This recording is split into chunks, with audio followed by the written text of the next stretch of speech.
All right, so the race is over for the Summit Racing Equipment NHRA Nationals here in Norwalk, Ohio. We have 4 new winners, a hell of a lot of stories, and some major upsets. We have a lot to talk about. Let's get into the video.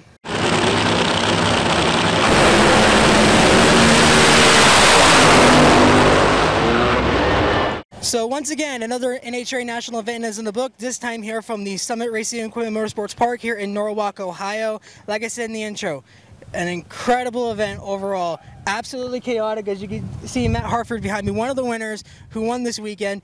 An incredible win for him, an incredible win for everybody who was involved. We have a lot to talk about with the mistakes that were made, the incredible upsets, the whole shout of victories, the weather, and then just to end it off again, we have more interviews from the winners of today's race. So let's get right into it. Jumping into Pro Stock Motorcycle. Looking at the bracket, NHRA had the solo run. He got to go to the second round against Gianna Evaristo. From there, we saw one of the biggest mistakes out of NHRA this season. At Bristol, it was a red light that lost him the Bristol Thunder Valley NHRA Nationals. This time, for the first time all season, he has been outran. The bike bogged down at about half track, giving Gianna Evaristo the win to move into the semifinals. She would go on to face Steve Johnson, where basically the story of her career so far, she'll have these amazing spurts of brilliance, but then we'll have these psychological mistakes, and she red lights off the jump, giving the win to Steve Johnson, who would go off to face Hector Arana Jr. He would go through round number 1, faces off against Wesley Wells, defeats him, goes on to Angie Smith to win in the Too Fast, Too Tasty Challenge, moving into the semifinals against Matt Smith. Matt, honestly, was my pick to win this event. He has shown a lot of improvements, some big strides towards his championship campaign that we expected out of him, that we expected throughout the entire season. But with that Suzuki bike, he had been struggling for the most part of the beginning of the season. He got that Suzuki Hayabusa, and it looked as though he had finally started to get his legs underneath him and was really starting to make those passes that we've expected out of him for all these years.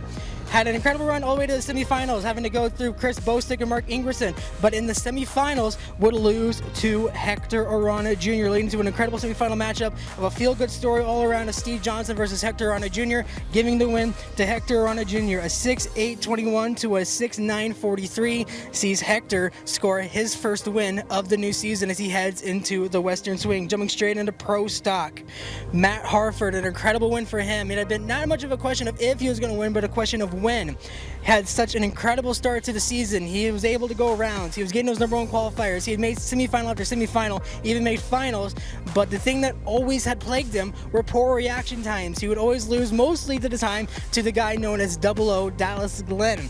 He had fell short to him on numerous occasions. And then finally, today, he gets the win up on him. He would go through Fernando Quadra Sr., Derek Kramer, who had not failed to make a final race. He made every single final race since he won at the Charlotte 4Y Nationals. That streak ended at round 2 to his KB Titan Engines teammate with a 6.601 to a 6.47. To go on to Aaron Stanfield, another driver to not look lightly at. A 6.666 fell to his 6.24, leading to his final matchup against Dallas Glenn, who went through Troy Coffin Jr. in the semifinals. Troy, in this exact lane, squares off the tires essentially from the start and loses that race. He beat Jerry Tucker in the second round, and then he beat Bo Butner the third in the first round. And then in the final round, it was Matt Harford versus Dallas Glenn. Matt Harford finally gets his first win of the season as he heads into the summer stretch. He's not going to, Pro Stock does not compete at Seattle or Sonoma, so we're not going to see him again until Denver, and then he's going to have 2 weeks off. As you can see, the wind is really bad behind me. I'm going to try and rush through this because there's a big storm coming through here. Tornadoes have been hitting Indiana, and they're going to be coming straight for me, so I'm going to try and speed up through this.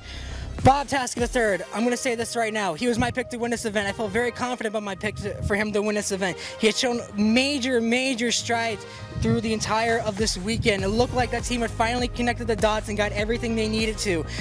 I said it on Saturday, he is the only guy that has realistically had anything to answer to those big three of Height, Tasca, and Caps on a weekly basis. He's the only person that has really been able to have anything to answer for them with the multiple #1 qualifiers. The fact that he psyched out Ron Caps and made him frustrated after his loss at the Epping re-race. And now here, I thought it was going to be the same thing. He gets revenge on Bobby Bodie for the round 1 loss at Bristol, 4.193. He beats him with 3.59. Goes on to face Chad Green, the feel-good story of the whole season. Defeats him. Moves on to the semifinals against Blake Alexander, the number 12 qualifier.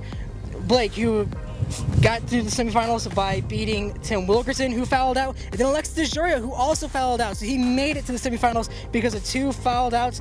You want to play a bit of luck into it? Yes, there was a bit of luck involved with that. He makes it to the semifinals. What happens? Bob Taskett III in the right lane over across from me.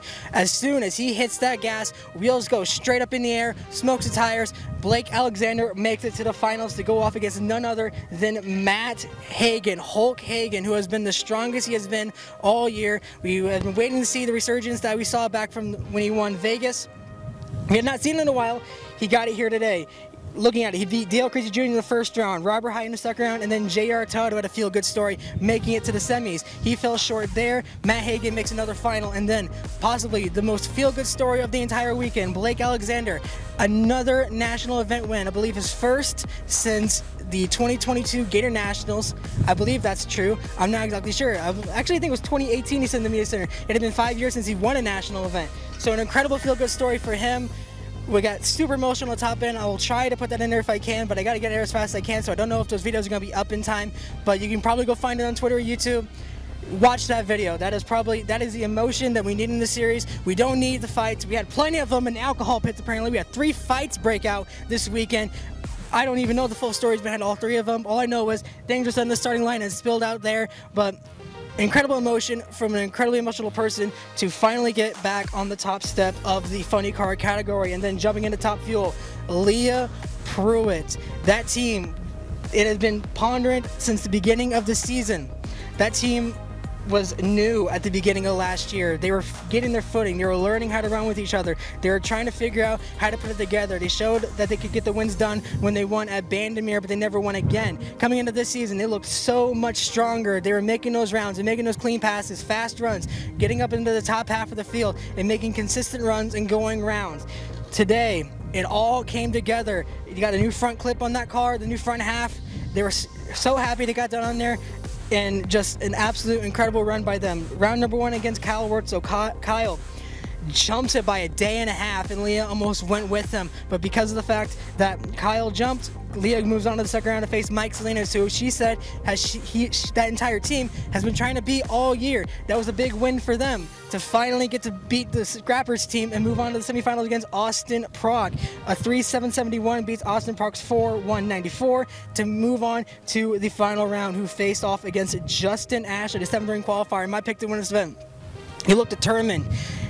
And honestly, I don't know how you couldn't have picked Justin Ashley in this scenario. He had won a 2 Fast 2 Takes 2 challenge. He had made such clean runs. I think his worst reaction time of the entire day, I believe, was like an 0.44. He was lighting up that tree and was putting down consistent runs. And from the moment that they came out there for the final round, Alan Reinhardt could point out from the media room all the way up in the top of the grandstands that he could hear that something was wrong with Justin Ashley's car. And as soon as he goes and hits that tree, runs down the racetrack, the car quits on him. And Leah Pruitt scores her first national event win of the season as she heads into the final Mile High Nationals at Bandimere Speedway, a track where she won at last year. We have a lot of interviews. We have a lot of interviews from the winners. They came up into the media center. Let's hear what they had to say to close off this Norwalk Nationals. You guys talked about at the beginning of the day that you guys had figured out what it was that was holding you guys back. Can you kind of go into detail about what might have been the thing that was holding you guys back this season, and what does that mean for you guys as you head into this Western Swing coming up here? So it's just really just dialing in the bike, not running the full season for the past 2 years. We didn't have good notes. The track conditions are different than what they used to be. It's always evolving, so just getting a good database and getting a good note, dialed in, and getting the bike just kind of, every race we're just slowly tweaking on it and getting it better and better and trying to get it more consistent. So it's going out and it's racing and it's consistency and it's laps. Hector, things kind of came together quickly last year to allow you to kind of finish the season and have a good end to the year. And now that it's kind of picking up that rhythm again of racing full time, did it take some time for the team to kind of find its groove, knowing you guys are going to be racing, race in and race out, and do you feel like you've hit that now? Oh, definitely. This is the first race we finally got everything together. It took a while just between artwork and getting graphics together, crew shirts, trailer wrap. I mean, there's so many things that goes into getting everything orchestrated, and it's also hard when you're in the in the swing of things in the middle of racing, you only have so much time between rebuilding motors and getting ready for the next race, and also trying to squeak in little details like graphics. But it all finally came together. We have a new set of leathers this weekend, new wrap on the bike, and what a way to debut that, huh? You talked about when you were on the stage out there, or I believe in the top end, that you were going through a little bit of a slump. You had a great start to the season, then it fell down. Now you're back peaking up at the top of the sport. You get this win. Now you head into these hot summer months in that Western swing. What is going to be the game plan that you guys have to do as you head forward in these really tough events heading to the countdown to try and stay up there so that way you can go run for this title? Well, we kind of have a liking to Denver. It's I'm hoping that our streak can continue. The last 8 elimination rounds there, we've been in all 8 of them.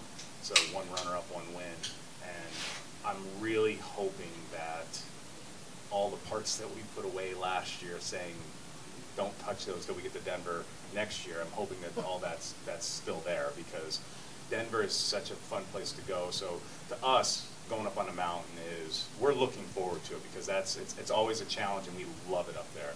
And then we don't run Sonoma in Seattle, so we have a few weeks off. But it comes down to momentum. And ¡1 qualifier at the interview, what did I say it takes? It takes luck. Tell me I didn't have some luck today. I mean, Dallas could have went 000 and outran me. He shook. That's luck. That's racing luck. We needed some of that, and we got some of it today. Typically, this year, Heiner has had all the luck, and he'll tell you. I mean, the Kramer car has had a great season, and they're a great car and a great team, but they've had breaks fall their way. Today, we had breaks fall our way, and it's rewarding. When you got out of the car, we could see the emotion that you have, and it's still there. When you cross that 1,000-foot mark and you're heading into that shutdown, what's just going through your head as you realize, I just won this race? Like, what are the emotions and the thoughts that go through your head as you head towards that turn to go to the winner's circle? Well, I haven't won one of these in 5 years, and I get up every morning at like 4:30 or 5 before my family gets up, and I work on making sure that I have enough money to do this, because no one pays for me to do this, and I don't have the way I do this is by working hard. And then eventually, after I've gotten my kid to school and my wife off to work, I go work out. And I mean, I try hard because of people that I compete against that have made it so that you have to be better. You have to be better now because of guys like Matt Hagan. You have to be better now because of guys like Justin Ashley.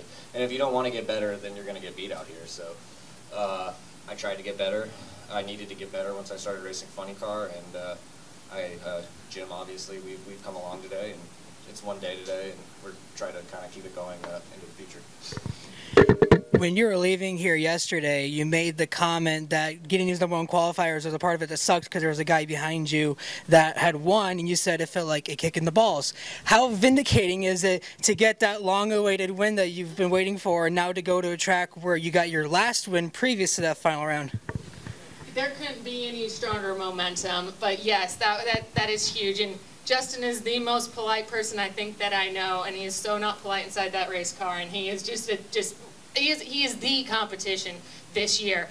And when he rolls around that corner, so yes, for those that don't know, I made that comment after the media center, and man, you put on this yellow hat, and then you see Justin roll around, and he's stacking hats, and you just go, man, it's inspiring. You want that for your team and for yourself. So that's it's like your own kick of we can get that, but if we just keep putting our head down, we can do it. It's really wild when you get even the round wins, because we've been talking about just going rounds this year. They're not super celebratory moments in the pit. It's, hey guys, good job for everybody, and I think that's allowed us to just perpetuate that movement and forward momentum. All right, guys, so again, thank you guys so much for watching this event. Again, this track, I have been told, actually, if you want to come in here, you can tell. No, you don't want to, you camera shy? Okay. We have AJ England over here just waiting for me. He hyped me up to come to this event. I wanted to come to this event. It was 5 hours away from where I live. It was a must-go-to race for me just because of the fact of how close it was. I had my manager, someone who I never talked to really about racing. I tell him, oh, I'm going to Norwalk. He's like, oh, screw that. Go to 9 Under Fire. I've had multiple people tell me to go to 9 Under Fire, including him. So, again, this track, like I said yesterday, not just an incredible track for drag racing, but overall in motorsports. This is an underlooked gem that is just sitting in the northern part of Ohio, which is an hour outside of Cleveland. If you live near this track, come to this track. This is by far one of the coolest tracks you can go to. It doesn't sound like it just because of the fact it's in Ohio, but trust me when I say this, this track is absolutely worth the price of admission just because of the amenities you get, because of the racing you get. And I looked in there, the Night Under Fire, $125,000 worth of fireworks. They put investment in here to make sure it's entertaining, and they make sure you get your money's worth. So again, if you can come out to this event, by all means come out to this event.